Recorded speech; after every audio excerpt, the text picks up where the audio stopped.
Good morning, সবাই কেমন আছেন? শিবরাঙ্কি চ্যানেল আরেকটি ভিডিওতে আপনাদের অনেক ভালোবাসা।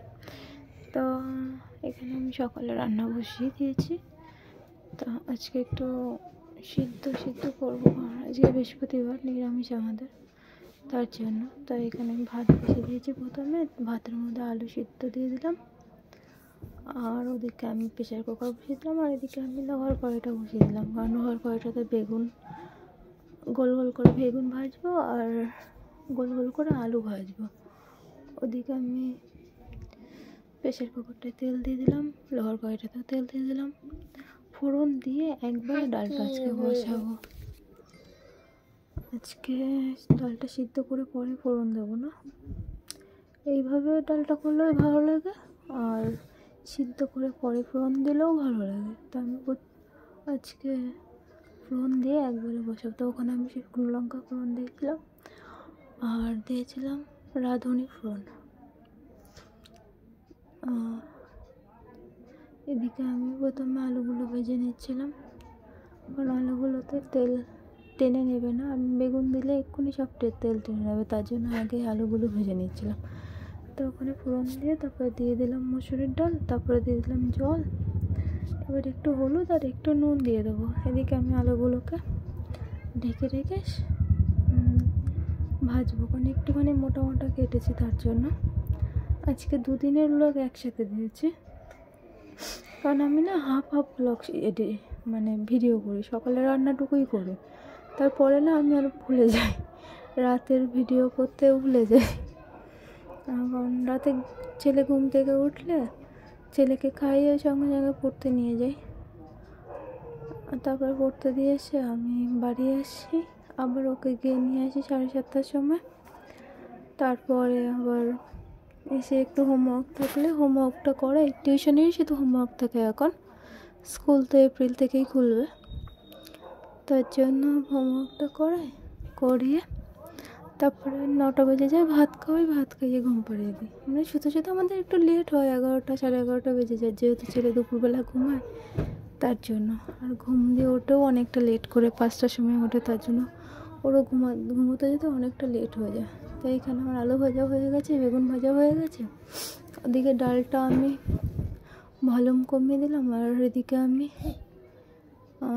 গাজর আর বিটটা ভেজে নিলাম।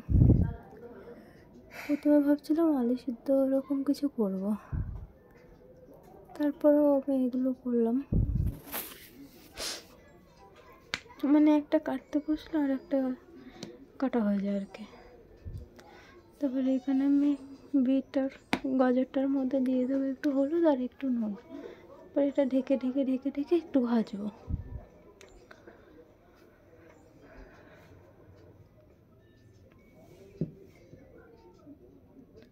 তো ভিডিওগুলো কেমন লাগছে সবাই জানাবেন, ভালো লাগলে লাইক কমেন্ট শেয়ার করবেন, আমার পাশে থাকবেন, যাতে আমি চ্যানেলটাকে অনেকটা বড় করতে পারি। আমি অতটা ক্যামেরা ফ্রেন্ডলি না, তার জন্য ভিডিও মুখটা দেখাই না। তাই এখানে আমি সন্ধ্যেবেলা একটুখানি ক্লিপ নিয়েছিলাম, এখানে আমার দুধটা ফুটে গেছে, ছেলেকে খাইয়ে তারপর নিয়ে গেছিলাম। এই ভিডিওটা হচ্ছে তার পরের দিন। তাই আমি সব সবজি কেটে নিয়েছি, কেটে একটু খিদে পেয়ে গেছিলো, অনেকটা বেলাও হয়ে গেছিলো, তা আমি একটুখানি ছাতু নিয়েছিলাম আর লবণ আর একটুখানি গুড়। আজকে অনেকটা সকালে উঠেছিলাম, যদিও 6টার দিকে উঠেছিলাম, কারণ আমি ঘুমাচ্ছিলাম। হাজব্যান্ড বলছে পট করে, ওর মা বাবা যেখানে থাকে সেখানে বাথরুমের মধ্যে কেউ একজন ঢুকে গেছে।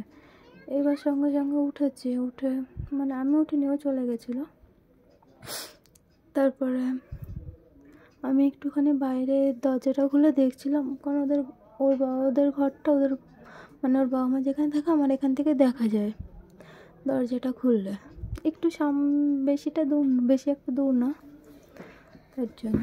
তা ওখানে আমি ফোন করলাম, ও বলছে না দরজা খোলেনি এখনও বাথরুমের কেউ। তা আমি ঘরে এসে দেখছি যে আমার ছেলে উঠে গেছে।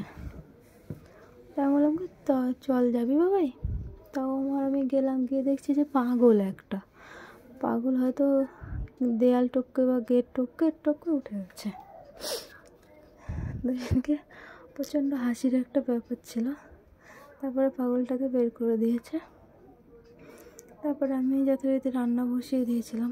এটা আগের দিনে চিংড়ি মাছটা ছিল আর মাছগুলোও ছিল। তো এখানে আমার দুটো মাথা, একটা পেটি আর দুটো মানে ওই যে পিঠের মাছগুলো যে সেটা ছিল। আর এইখানে চিংড়ি মাছের মাথাগুলো আমি রেখে দিয়েছিলাম আর 2-4টে চিংড়ি মাছ। তো এটা আমি বাটা করব। এটা হচ্ছে পরের দিনের ব্লগ। তো ওদিকে আমি ভাত বসিয়ে দিয়েছি। এদিকে আমি প্রথমে শুকনো লঙ্কা ভেজে নিলাম, তারপরে রসুন আর কাঁচা লঙ্কা ভেজে নিলাম, তারপরে এখানে চিংড়ি মাছটা একটু হলুদ আর নুন দিয়ে ভেজে নিলাম একটু উল্টো পাল্টে। তো চিংড়ি মাছটা দেখছেন পুরো জলটাই শুকিয়ে এসছে। তারপরে এটা আমি নামিয়ে নেব। তারপরে এটার মধ্যে এই কড়াইটা চেঞ্জ করবো না, তো এটার মধ্যে তেল দিয়ে আমি মাছগুলো ভেজে নেব।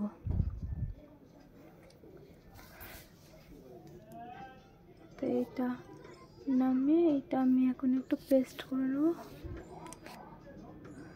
দেখুন, রসুন কাঁচা লঙ্কা ভাজা, শুকনো লঙ্কা আর এই চিংড়ি মাছ ভাজাটা একসাথে সবগুলো পেস্ট করবো। তারপরে এখানে দিয়ে দেবো অন্য একটা বাটিতে কাঁচা পেঁয়াজটা আমি আরও ভাজিনি, আপনারা ভেজেও দিতে পারেন, আমি কাঁচাই খাই সঙ্গে, এতে আমার বেশি টেস্ট লাগে। তারপর দিয়ে দিলাম একটু নুন আর একটুখানি সর্ষে তেল, তারপরে এই লবণ, সর্ষে তেল আর পেঁয়াজটা একটুখানি ভালোভাবে মাখিয়ে, পেঁয়াজটা লবণের সাথে মাখালে পেঁয়াজটা একটু নরম হয়ে যাবে বেশি তাড়াতাড়ি, তার জন্য আমি এরকম করেই করি। তারপরে ওই পেস্টটা দিয়ে দিলাম, পেস্টটা দিয়ে ভালোভাবে মাখিয়ে নিলে হয়ে যাবে এটা তৈরি। গরম গরম ভাতের সাথে খেয়ে দেখবেন, দারুণ টেস্ট লাগে।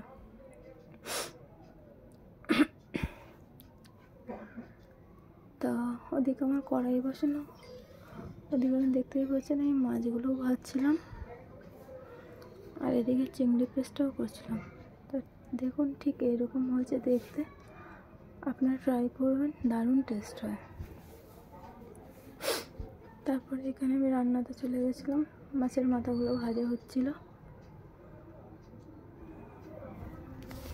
আজকে পেটে ছিল না বলে মাছের মাথাটা আমি নিজের জন্য করেছিলাম। দুপুরবেলা একটা মাছের মাথা খেয়েছিলাম, রাতে আর খাইনি। আমার চিংড়ি মাছ বাটা দিয়ে ভাত খাওয়া হয়ে গেছিলো। তারপরে এখানে ছিল আমার একটা ভাগ, আমার না যদিও হাজবেন্ডের। তো ভিডিওটা কেমন লাগলো সবাই জানাবেন, ভালো লাগলে লাইক কমেন্ট শেয়ার করবেন। আজকের ভিডিওটা এই পর্যন্তই, দেখা হবে পরের ভিডিওতে। সবাই খুব ভালো থাকবেন, নিজের শরীরে খেয়াল রাখবেন। ধন্যবাদ, এইভাবে পাশে থাকবেন, সাপোর্ট করবেন। Thank you.